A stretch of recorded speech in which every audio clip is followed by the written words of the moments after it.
All right, and we are back here on the GSMC Football Podcast. And for the final part of the show, we're just going to talk about a couple players on the Cleveland Browns. I know we've talked about the Browns a handful of times this offseason. Deshaun Watson, as well as Amari Cooper, because, you have Deshaun Watson working his way back from the injury that he suffered last season, as well as, Amari Cooper looking for a new contract. So Deshaun Watson talked about some things, so I just wanted to address that. And so this is what he had to say, talking about his connection with Amari Cooper. He's been throwing with Cooper over the summer, and they remain in frequent contact. And he's, going to be the top target. Anyways, he said the connection's been awesome. Me and Amari, even with all the other guys, it's not like he's missed a beat. Amari's always been there. We know what he can do. He's shown that. He's shown that over the offseason, the brotherhood, the love, the communication, none of that stuff has missed a beat at all. And he said it's been a blessing being able to sit back, recollect everything that's been going on, to be able to start from scratch, build that foundation. I don't get frustrated or anything like that. There's other things in life that can frustrate you. This is a blessing to continue to play the game of football and have the people that want you to succeed. For me to even be back throwing the football is my top point that I've been locked in with. So, yeah. So he's been, he's been working out with Amari Cooper, and the Browns have confidence that they're going to get a deal done with him. So that's not a major concern. I don't think it's a Brandon Ayuk situation right now. But yeah, so Amari Cooper did skip mandatory minicamp in June. He's getting wants that contract extension. And there's a concern he might miss the starting of training camp. But he's still been working out with Deshaun Watson. And I've talked about, some comments that Andrew Berry, the general manager, made about Amari Cooper. And that, they're not going to give you the specifics on what's going on. But they have confidence that they're going to get a deal done at some point. And Amari Cooper is going to be on the field with the Browns, once they, take the field officially in the regular season for the first time, when Amari Cooper plays against his former team, the Dallas Cowboys. So that should be fun. Tom Brady, Kevin Burkhardt on the call that day. But yeah, it seems there is a sense of optimism with Deshaun Watson and how he's going to bounce back this year. That, the injury is going to be behind him, and he's going to be ready to roll. And he's another guy that's been a disappointment since he was traded over. And there's a lot that's happened, between when he first got to the Browns and the last game that he played with the Texans. And that's never going to go away. But now he's back on the football field, and let's see what he does. And I don't know. I'm not very optimistic that he's going to return to the Deshaun Watson from, when he was making the playoffs with the Texans. I just don't think that's going to happen. I think you'll get a Deshaun Watson that I think is good enough that the Browns could get by and, be a team that's in contention. But I don't know if we're going to get the Deshaun Watson from, when the Texans are making the playoffs, like I said. The Browns have a good team around him. You got Amari Cooper there. You got Jerry Jeudy. We'll see how he is now in his with his new team. Elijah Moore, David Njoku. The running game with Nick Chubb coming back. The video of him, lifting weights. He looks like he's ready to go.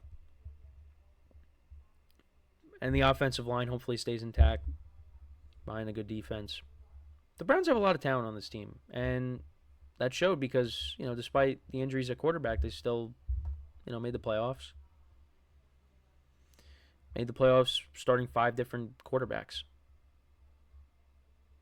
So, and the Browns, they came off of a big win against the Ravens. I think that was the last game Deshaun Watson played. So, if he can come back and, not turn the ball over, not put it in harm's way, Browns are going to be good. Also, appreciate the comment by Hawaiian 50 once again. Everybody make sure you're subscribed to this legend, one of the best sports talk shows on YouTube. I appreciate that. Those are very strong comments, but I appreciate it. All right, we're trying to get to that point.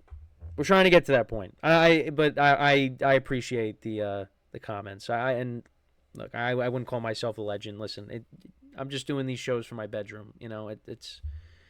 But that's how legends are made. As Babe Ruth said in The Sandlot, heroes are remembered, but legends never die.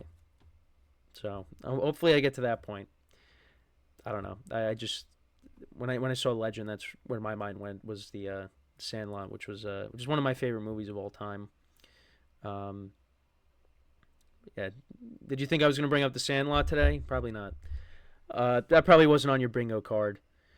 But I would say, my camera, glitching out on me, me holding back a sneeze, those should be on your bingo cards, because those happen. Now, thankfully, knock on wood, a sneeze has not happened, or I haven't had to hold back a sneeze at all today, which is good. But I appreciate that, sharing you out to my Facebook and Discord. I appreciate that. But let's not forget, though, we got other shows here on the network. We cover pretty much every sport.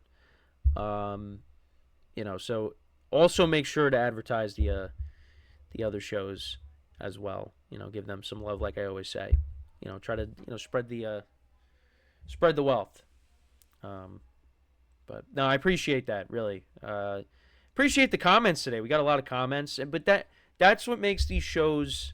That's what makes these shows the best, is when you have the interactions with the viewers.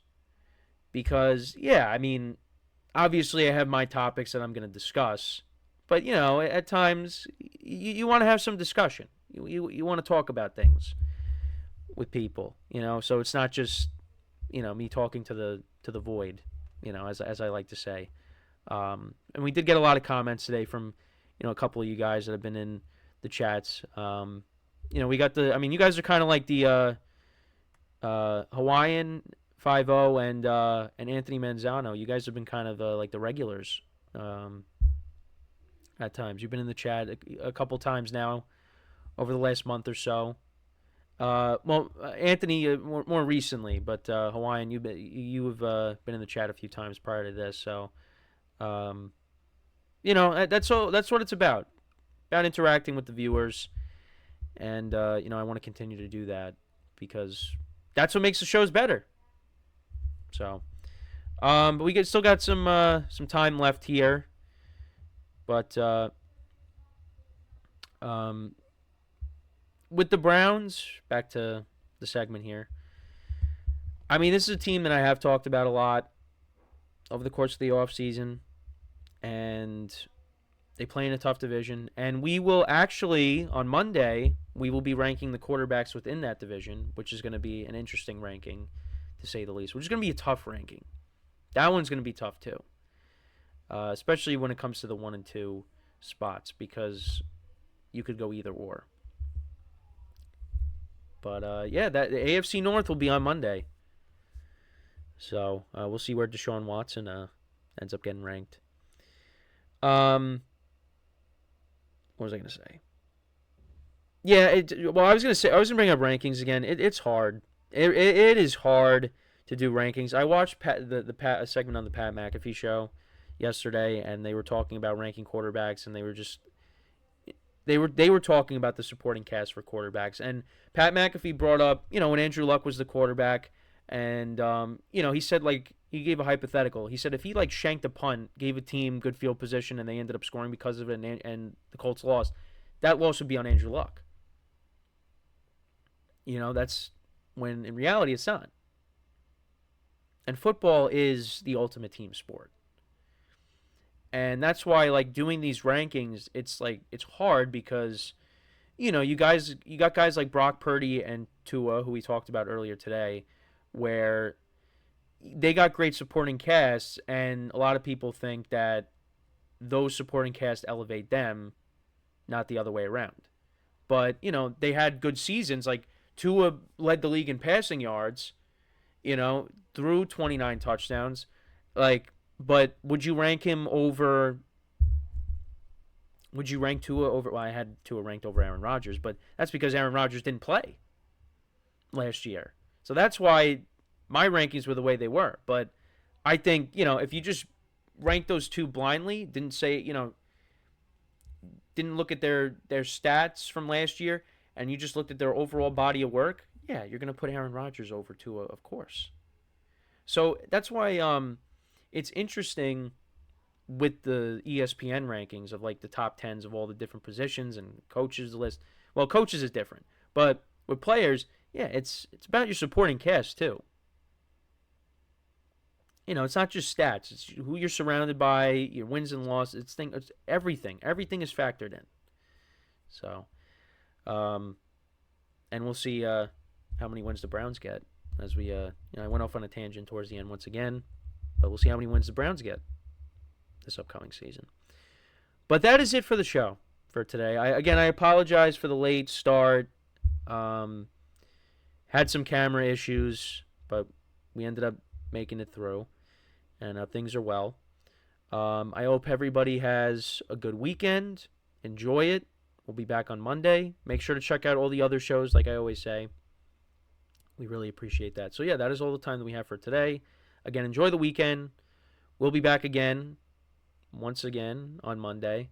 Same time, 10:30 a.m. Eastern Time. And until then, I'm Kenneth Grunfelder signing off from the GSMC Football Podcast, brought to you by the GSMC Sports Network. Have a good day, and I will talk to you guys on Monday. Take care and have a good weekend.